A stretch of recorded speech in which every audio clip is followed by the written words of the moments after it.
Welcome to Extra Throttle House. I'm Thomas. And I'm James. And this is an interesting idea for a video that I had a couple days ago. I asked him, no, it's 100% me, it had nothing to do with it. Yeah. I asked James, if I put a gun to his head, what car would he own if the Miata didn't exist? Yes, and I said the same thing to Thomas. So this is like the film Yesterday, where the Beatles never existed. Yes. If you woke up and it never existed, and you don't have the ability to recreate it, what car would you get in its absence?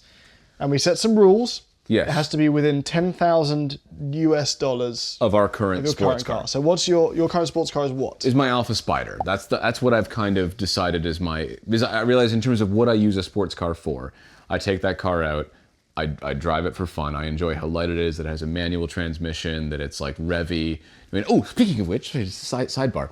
I just put a new camshaft in my Spider. It took me forever. So it totally transformed the car. Completely different. It's completely different. Yeah. It's brilliant. One camshaft. I did a valve adjustment. How much did you pay for that car? I paid a 20,000-ish. Okay, so you have between 10 and 30 grand to play with. Yes. Okay. Yes. For me, it's my MX-5. Yep. That was, I think they're like late 30s. Basically, call it 40,000.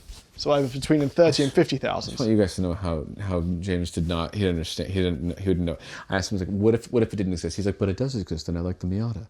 I was like, but what if you had to get something else? He's like, but I would just get an MX-5. I wasn't allowed a Fiat 124 either. Like, no, I understand. But assume the car never existed, and you wanted to fill that hole. What would you get? He just couldn't process it because the only thing he wants is an MX-5. So this is a really fun game. Well, that shows how much I stand by the MX-5. Yes. Which I've had now for 8 years. Yeah. Damn. Yeah. Crazy. Okay, we've both picked 3 alternatives. Yes. And under pain of gun death. Yes. Even though we might use a different title because we decided the gun to the head thing might be too strong for YouTube. Yeah. We have to choose one at the end of the 3 that we chose. Oh, jeez. Oh, dear. Okay. So, we'll go with Thomas's first one. All right.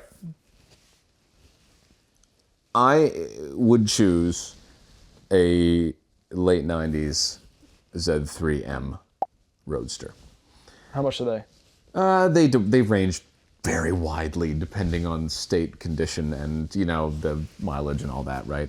But you can get them for 20, 30 grand, whatever it is. This has an S52 inline 6, which is a strong engine, good engine, really good styling. Come on. Yeah, and in Estoril blue. Right? My dad was obsessed with Estoril blue. Was he? With his 3 Series. Everything had to be Is this where you got blue. your obsession with colors from your father? I don't see colour. Look at the wheels on these things, seriously. Aren't they, like, okay, I have considered buying one of these many, many times. It's got exactly the right formula for me. Roadster, rear wheel drive, limited slip diff, manual transmission, strong engine up front that makes a good noise, right? Does your Spider have a limited slip diff? Yes, it does, but it had a limited slip diff in 1972 when it came out. Right. And it's not limiting slip very much anymore. But yes, it does still kind of spin both. I have a question for you. When you look at this, do you see an M car? I know it's a snazzy roadster, but I don't No, you know what? I look at it and I see a Bond car, baby. Pierce Brosnan drove one of these. Yeah. And he never spoke like that. No, he never did. Baby, yeah. That was Austin Powers. That would be a very different Bond. Yeah, so I think that this is a car that I would genuinely consider putting in my garage in the place of what I have. Because this is planted right in the middle of the era where the steering in BMWs was good, where they cared about making the cars subtle but strong in the styling department, and they were just fun to drive. Bing, bang, boom. Solid choice. Right? It's a solid choice. Thank you. Okay, for me, I think, the MX-5 doesn't do the raw sports car thing. The thing I love about the MX-5 is how easy it is. Every time we've been driving something harsh, even though that can be more rewarding, the MX-5 is easy, it has CarPlay, it's comfortable. Wait, sorry, just back up a second.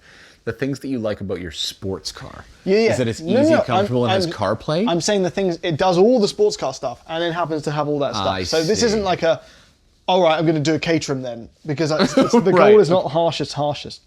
And I think one of the closest things to the MX-5 in philosophy, minus the Apple CarPlay, is the thing that still hasn't been redone by Honda, the S2000.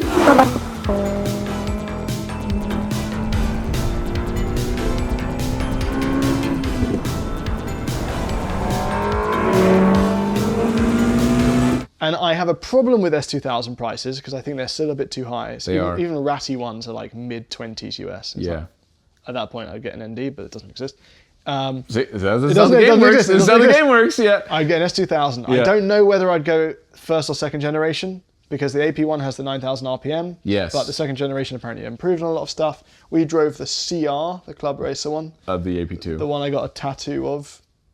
Yeah. Sorry, the one I had an MX-5 tattoo of. Get a tramp stamp. That I had to remove because I like the S2000 so much. Well?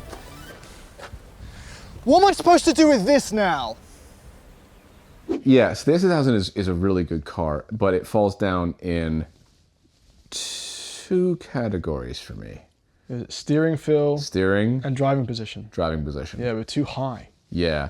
Well, actually, I don't think you're too high. The steering wheel is just really close to your ankles. Does it move at all? I don't think it moves at all. Yeah, I don't. It didn't move enough. It didn't move as well. By the way, when you're driving an S2000, if you've ever sat in one, a normal steering wheel feels like it's here.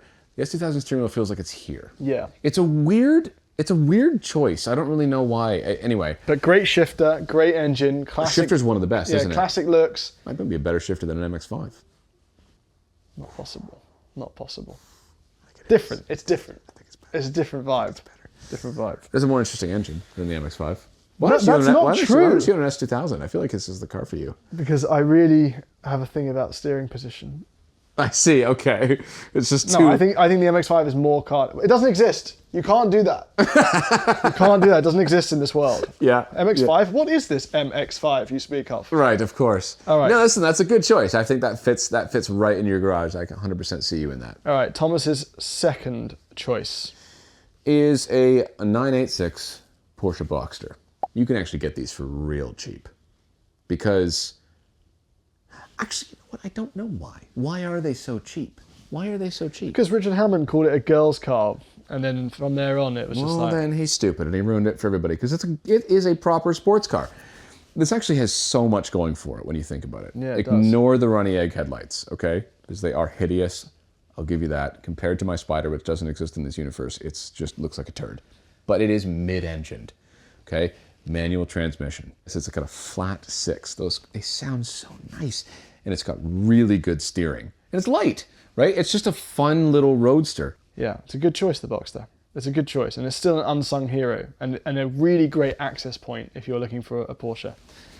I found that the thing that matters to me most about sports cars, I think, as I drive more cars and more time passes, is that the formula of the car is detectable in the way that it drives. That will drive like a mid-engined car. Do you know what I mean? Like, it will feel mid-engine when you drive it. But it is mid-engine. No, I know. But sometimes modern cars are either they have so much grip, or there's so many electronics. I see. Or the car's so sophisticated. Like for example, the new 992 GT3, unless you are at 11 tenths on a track, does not feel like a rear-engined car. But an old 911 does feel like a rear-engined car kind of all the time, right? So for me, and I like cars that feel like their formula, it's detectable, and that's what that would feel like. Right. You like a pizza that tastes like a pizza. Surprise. Yeah. Okay. That's a pretty good one. That's a fun one. My second choice takes a leaf out of your book, but with the added budget, I would go for a Z4 M Roadster. Ooh. Because the Z4 M is overpriced as a coupe.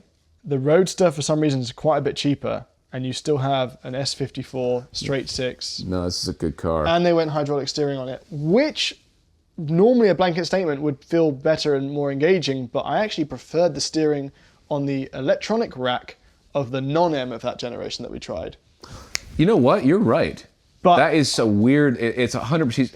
That could maybe come down to alignment and stuff, maybe. but like... But it meant that either way, the Z4M is a lot more car still. Yes. Even if we couldn't get into the center console glove compartment. Give it some. Give it some.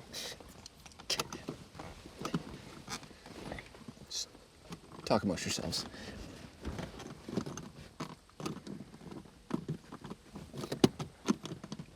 I forgot That would be that. why it'd be such an interesting car, because I'd spend my days trying to figure that out. Yeah. But Why couldn't we get in? I don't know. It's because it's an old BMW. Yeah. And all the parts in that era were plastic. But to me, that car is a roadster, and the coupe sort of didn't sell it correctly to me. And as a roadster, I think it prevails. And no, then you get the chainsaw that is the S54. It's a cool. That's a really. I think that the Z3 is a better looking car than the Z4. I think the Z4 is that much improved that I don't care anymore. Interesting. But I would happily have a Z4 M Roadster in my garage in place of an MX-5, which I didn't realise until we started looking into this. Yeah. It's not something I feel like I have to tell my dad. Like I came to this realisation that I also like that. No, they're really, really good. Yeah, we drove a non-M and we drove the M Coupe, right? Yeah. Both really, really, really good cars to drive. There's all the things that you'd like about BMW, but in a nice light package, basically. Thomas's third choice. Yes. And I think this one's a bit of a weird one, but go on. Okay. I would, and this is not limited to a specific version of it, I would consider a 944. You're 2 for 3 Porsches out of them. Yeah, because it's a good. Yeah, I was. So instead of the Italian funky Spider, you're going. Listen, I considered a Fiat 124. The original one. Yeah, like the old one. Right. Right. And I looked at some other.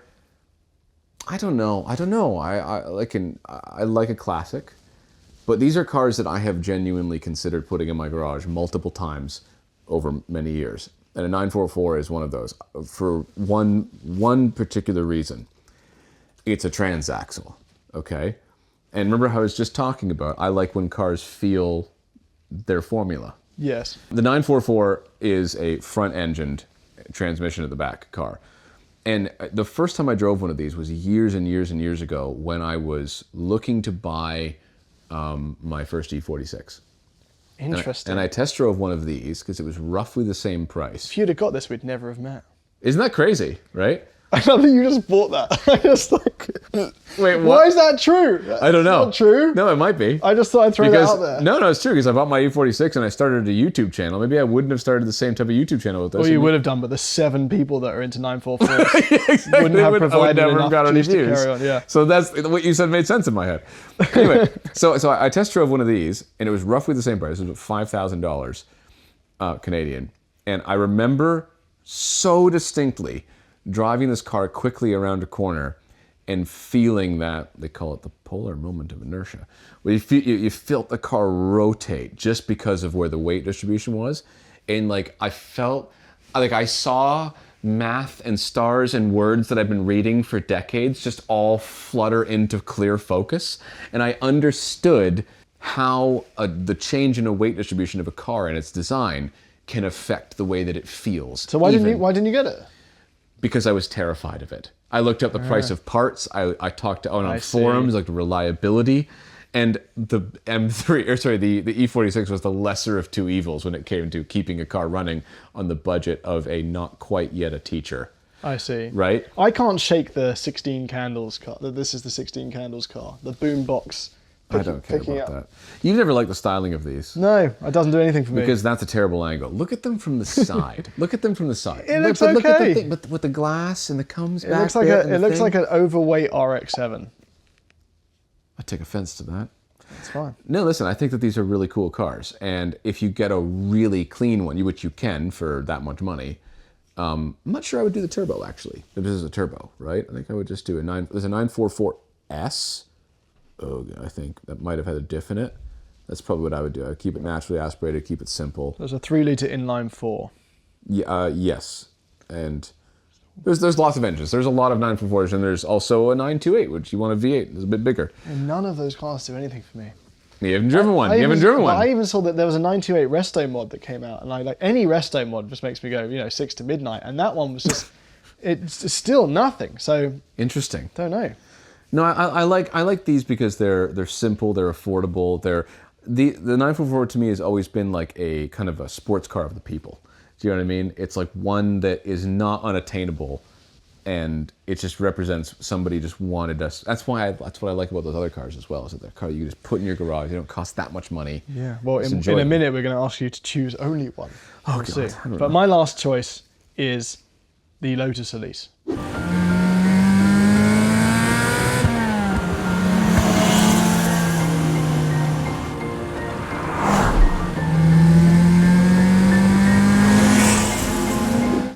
Oh, huge move. Yeah.